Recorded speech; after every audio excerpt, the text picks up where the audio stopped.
Righty, Marty VK5VZ, just for this ts830 off the bench, just final testing, ready for a new home. It's serial number 1090371, ts830s. I'm just going through some tune-up stuff here. So I've just loaded up 3715 for no rhyme or reason on that frequency. 3750 is the technical deal, but everything's tuned up there. I've got a still in CW IP. I'm getting a good 230 milliamps IP there. And if I look at the output meter, CW, 120 watts. So that's good in that regard. Alrighty, on 7149, 7150, doesn't matter. I start at 7150, I must have bumped the VFO. So same deal, loaded up on 40 metres. I have an IP of 230 milliamps again. So it's running pretty good, this thing. Everything checks out good. A couple of capacitors and stuff changed down the back. It's running a couple of S2001 alpha bottles. No rhyme or reason to have to change them. I've got a lot of sets of those, and mate, 50 years old from manufacturer, if not a little bit longer nowadays. Probably 50 years is on the money. Mate, they're still outputting good. I think the common problem I see is the 12BY7 alpha is probably a little bit weak. So I've got a whole heap of those. So I'd normally go through the ones I got and pick out a good one amongst the range. I've got weak ones as well. Some are good, some are bad. For the low wattage radios, the 12BY7 will handle it, which is the one bottle radios like the 520 Deltas, 520 X-rays. But anyway, 40 metres. 121, 120 watts, same as the previous band, so that's fine. All right, we're on 10124, 10125 is where it's at. Same deal, loaded up, IP, still getting good high milliamps on that little guy.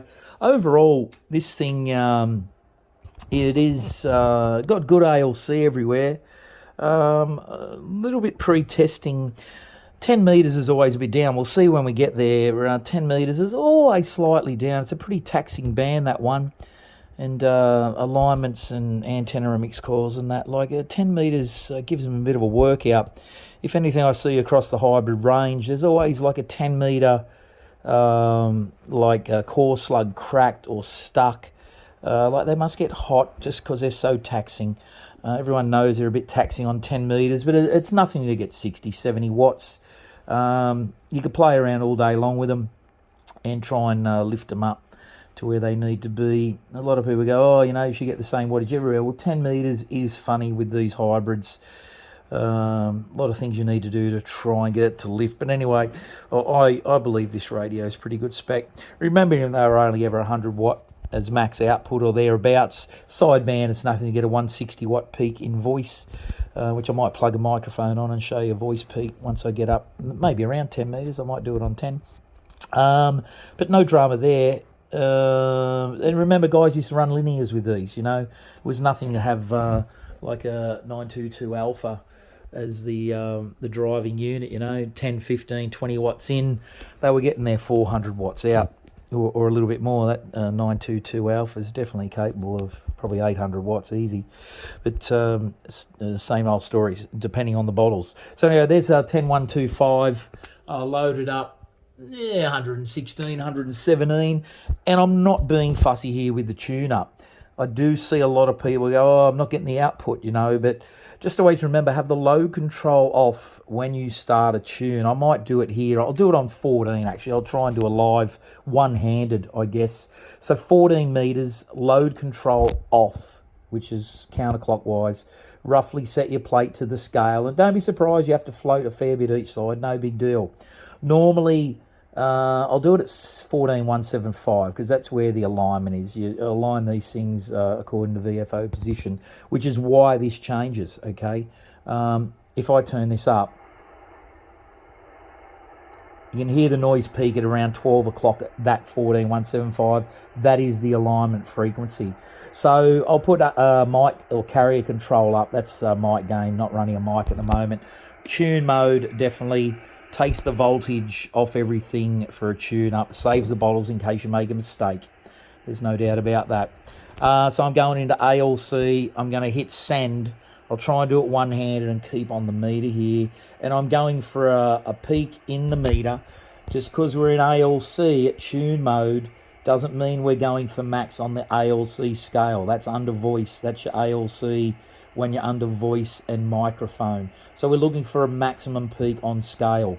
If you ever get these, it's not at this stage actually, you'll always peak the ALC. I'll show you the scale if a scale's off where you can adjust to get it back and so it's not pinging end. Here we won't get a ping. So I'm going to hit send. There it is. It's already, there it is. It is pinging actually. So that's really telling me these bowlers have got good ALC, but just knock the carrier back a bit so we aren't pinging the end and go for a peak. And there it is there. At tune and a peak in ALC, I've only got 0.8 of a watt. So watch what happens here as we get going. Next thing is to dip the plate. So put it in IP mode. Haven't touched anything else. I'm going to adjust the plate control for a dip. So we'll activate send. I rotate it. You get about a 5 milliamp change at best. So that's a dip. I'll look at my output now. Straight up to 12 watts just by dipping the plate. So it's getting that peak envelope for the bottles. All right. Got to do that. Load is still off. So this is where we get a bit of load. So leave it in tune RF, hit send, and adjust load for a peak if you get it. I just got the slightest peak there, and that's it. You see it like peaking on and off. It goes peak, then drops. Hit the peak. Some bands you'll get nothing. As soon as you touch load of 0, it'll actually... Oh, I just touched it. I moved it. I'll do that again. There's my peak. All right. Some bands, when you hit this, you'll get nothing. There'll be no change. So just leave it at 0 for now. So we're coming out of tune. That's everything peaked and the plate is dipped on the bottle. So I'm going into CW. Leave it in RF. We're going for load and plate alternatively to get maximum on scale.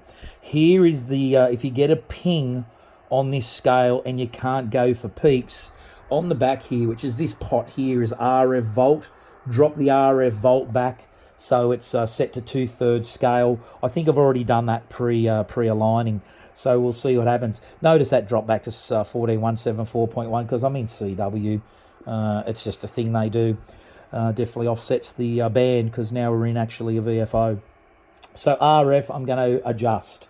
So you'll probably normally find I'll raise the load and I'm dipping the plate a bit or I'm taking the plate off. Let's see what happens. So there's my load only. There it is backing off. So I keep it there. I drop my plate, go a bit more on the load, drop my plate, go a bit more on load. Oh, I got a bit more out of the plate there. And load is a final. I reckon, yeah, I reckon we're about there. That's it. So you can see my needle wasn't pinging, but I had enough float to actually get an adjustment. So now I'm in that and I've done all that. My output, 120 watts on 20 meters. So that's awesome. If I look at my IP, just go back to IP, we're checking the plate current or milliamp, 230 milliamps. That's good. It tells me, just by looking at that, it tells me that the bottles are a little bit weak. If I had fresh bottles and a fresh driver, brand new, I wouldn't be surprised if I can get 250 milliamps there. These things, even here, if you need to put less output, now I've got everything tuned. Less output is just via the carrier control. I'm dropping the carrier here. You know, I can wind it right back to nothing, or if I'm tickling an amplifier, because everything's adjusted, that's where it needs to be. I'll get up to its max, and that's where it stays. Any further, I get nothing. So always back it off till I get my peak, and off, and I check the IP. It's good. That's where I need to be. Anywhere 230, 250 in these 830Ss. 520, 520S, they're a little bit different. They run about 215, 220 milliamps. So always look at the book and always follow the procedure in the book. Always your last point of call is IP. Once you've done everything still in CW, click back to IP, send, and adjust your carrier control to knock it back. Look where my carrier control is. Like I'm just tickling it. It's at level number 3.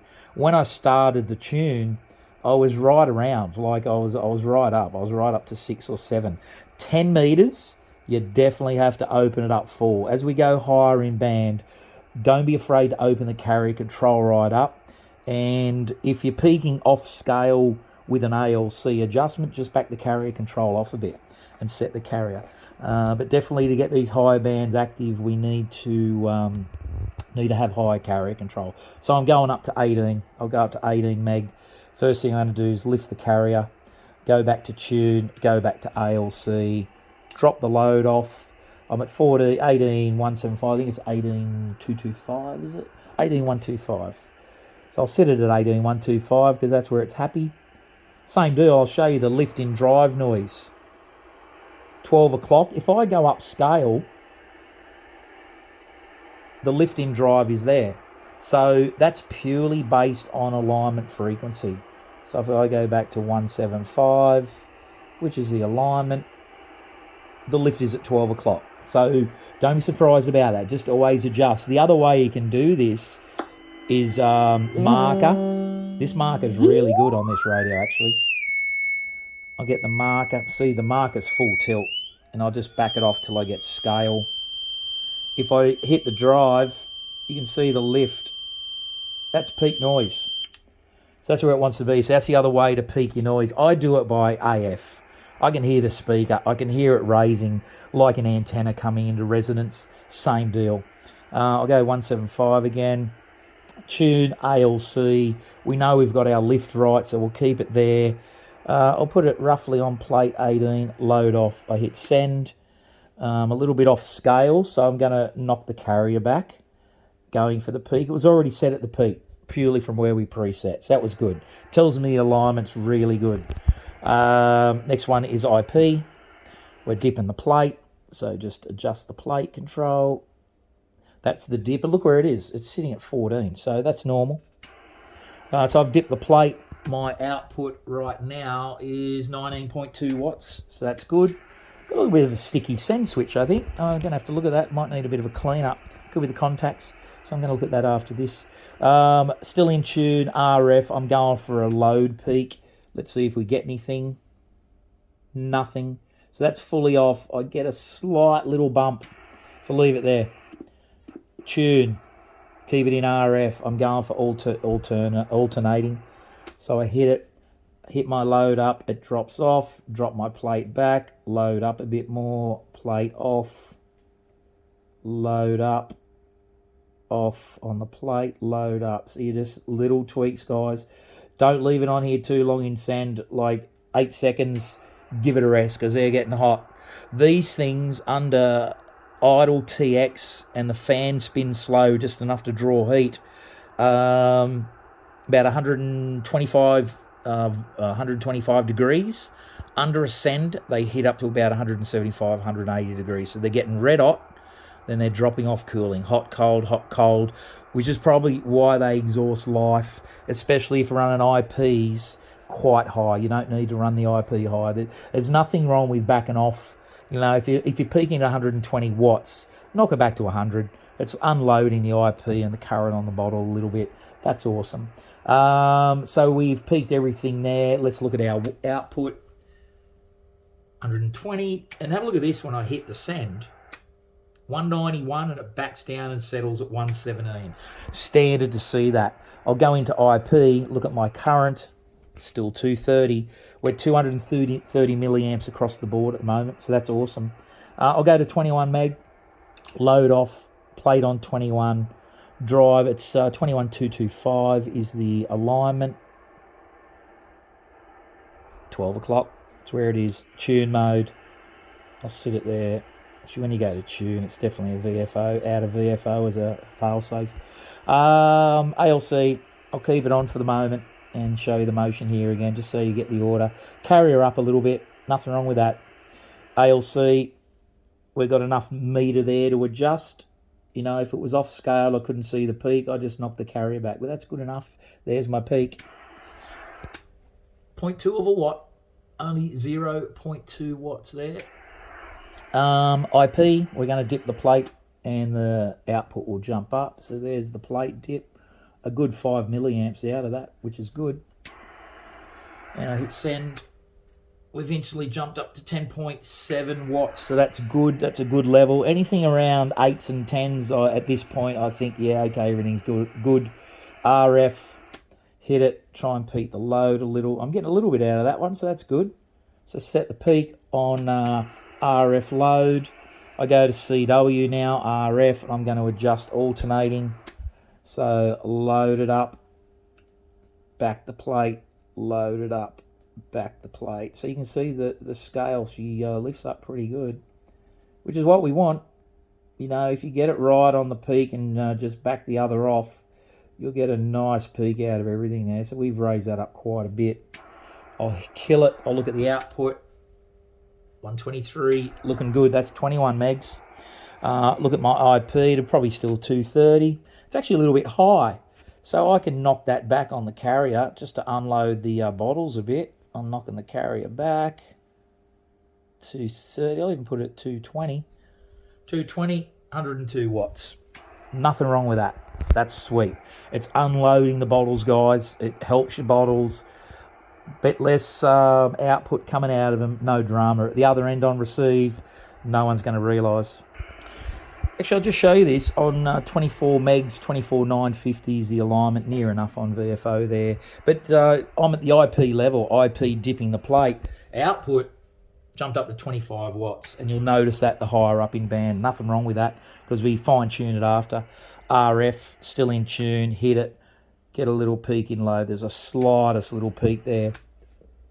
It's jumped up to 26.7. It's only got another watt out of it, that's fine. Jump into CW, now we'll alternate, load and plate, loading, back the plate, load, back the plate. You can see when I back the plate it drops off, so that tells me I'm at a maximum.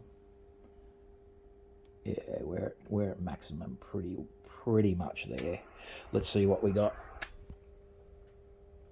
128, that's good. Let's look at IP, it'll be high. Yeah, 240. I'm going to back it to 220 again. 220, 109. Just by carrier control. So that's to spec. Everything's to spec. Let's look at the taxing 10 metres. So I'm going to do 28,800. I'll start from start to finish, and we'll see what we get here. Righto. All right, so definitely carrier is fully open for 10 metres. All right, that's normal thing to do. If you look when I hit send here, carrier full open. I've got 2/3 scale. I'm adjusting the drive. There's my peak. That's what we need. Stay in tune. IP will dip the plate. A good 4 milliamp drop off there, so that's cool. If I look at output at the moment, 22 watts, so that's good. RF, see if I get a bit of a peak out of it. Nothing, barely nothing, so I'll leave it there. I'm going to hit tune and we're going to alternate. All right, we're going to alternate here, see what we get. So there's my load, there's my plate drop off. Dropping the plates, just taking a bit of the load off the IP, like the plate current, really. It's just the emission control in the bottles. I reckon that is my peak.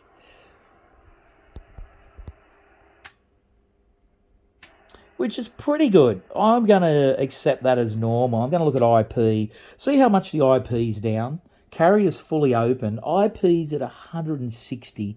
I reckon if I played with this radio enough and mucked around on the RF board with TIFF signals and all that stuff, I reckon I'd get it. But realistically, as a tuned radio, I've got 72 watts out.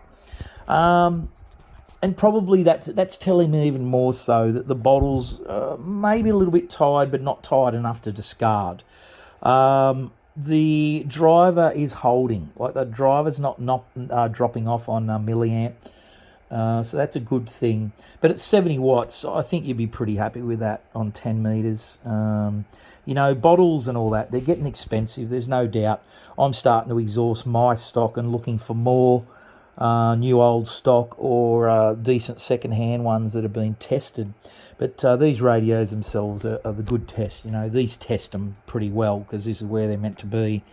So I'm going to treat this as a good radio. I will investigate a little bit on the whole 10 metre down. It is down, but I know it's the bottles, guys. I really do. You know, bottles at the moment, because they're a bit rare, everyone wants a fortune, especially out of the States. You're going to pay more in freight than the bottle itself. But I'm going to be forced to get some more. I've got a few radios here that I've got covers off and I need to play with.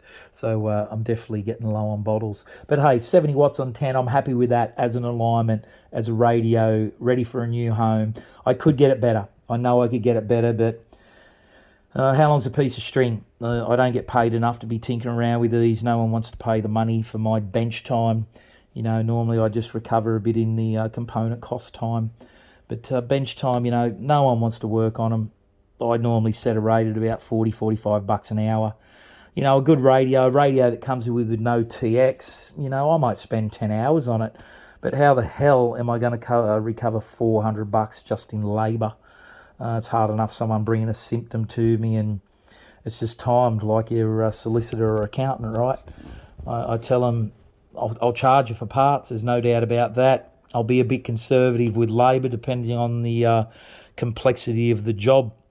And some of these things, you know, like ripping out boards and everything, you know, you're wiggling everything around, you might create a new problem. So everyone's got to understand that. But anyway, look, this 830s is ready for a good home. I've got an 820s, or an 820 down there rather, ready to go. I'm going to keep my 520s. Got a couple of 520Ds and an X over there. So, yeah, it's just offload a bit of gear. I've got too much, you know, speakers and clocks and all sorts of stuff, you know. A couple of DG5s, but I definitely want to keep them for my 520S setup. But anyway, this ts830s is going to be ready for a new home by the weekend. Yeah, overall, cosmetically, it's pretty good. It's in pretty decent shape. The covers are good. I don't know if you can see this top cover. Top cover's a little shabby. Like, I don't know, it's got a little bit of rust. It's a 110 volt input item here. I'm running off the Variac. It definitely needs a step down transformer, something like that little guy there. I'm running off the Variac just for a good regulated supply. But voltage input is key. If your voltage is too low, output's going to be affected. If it's too high, you're going to be loading up the anodes too much. Right now, if I put it to HVCW, I have 900 volts. That's standard. 915 is pretty standard. So that tells me that's good. If I go to sideband, it'll probably be 800. Oh, actually, sorry, other way around. Sideband, yeah, definitely higher. She's up there. So, yeah, tune mode's the lesser one, I think. But, yeah, anyway, all good, guys. She's a cracker radio. It's doing everything it wants to. It listens well. The receive on these things are pretty cool. And a good model in terms of, like, the tone and VBTs and shift and notch and all that stuff. So it's doing everything it should. I'll pause it here. I'll put a microphone on. Alrighty, so this is under its own monitor. So it's got a monitor function. I've knocked the volume back a bit. The volume control for the monitors, that VR4, I think it is at the back here, the little white flat wafer. You'll hear this though. I'm on sideband. I'll turn compressor off or processor off. I'll put the mic gain up. Oh, hang on. What have I done here? 1, 2. Oh, what's going on? 1, 2, 3, 4. What have I done? Yeah, all right. I don't know what I had, but 1, 2, 3, 4, 5. 1, 2, 3, 4, 5. I'll put processor on. 1, 2, 3, 4, 5. 1, 2. I'll turn up the monitor. 1 second. Only reason I turn the monitor down is we get a bit of feedback. So that's processor on. Why is that doing that? 1, 2. Oh, it's this bloody microphone. 1, 2. Oh, what's going on? 1, 2, 3, 4, 5. 1, 2. 1, 2, 3, 4, 5. 1, 2. 1, 2, 3, 4, 5. 1, 2. ALC scale's quite good, staying within. If I shoot the processor on, 1, 2, 3, 4, way over. So I can knock the compressor control back. I can knock the mic gain back. 1, 2, 3, 4, 5. 1, 2, 3, 4. And output wattage, 1, 2, 3, 4, 5, 1, 2, 3, 4. That's on 10, all right? Remember 10 was down on wattage. I'll go tune up at 20. So CW tune up 127. If I go to upper side and I'm ALC, I'll leave processor on 1, 2, 3, 4. 1, 2, 3, 4. So scales are looking good. I can probably knock 1, 2, 3, 4. Compression up a bit. 1, 2, 3, 4. So that's cool. And if I look up at scale here, 1, 2, 3, 4, 5. 1, 2, 3, 4. 1, 2, 3. 1, 2, 3, 4, 5. 160 watt sideband with ease, and that's with an eyepiece scale of 230. So that's cool. Exactly doing what it's doing, guys. So this will go to a new home. Any inquiries, hit me up. VK5VZ or VK5 Victor as a word, VICTOR Zulu ZULU at gmail.com. So VK5 Victor Zulu at gmail.com if you're interested. It is posted on VK Classifieds as well as other social media. What have I got on it? $750 on this thing. So I think that's pretty fair. Cosmetically, she's pretty good. Front panel is, pretty good. Maybe these silver knobs need a bit of a clean up, whether I go there or not. Maybe a bit of toothpaste, you can do it yourself. Anyway, guys, all the best. Take care. See ya.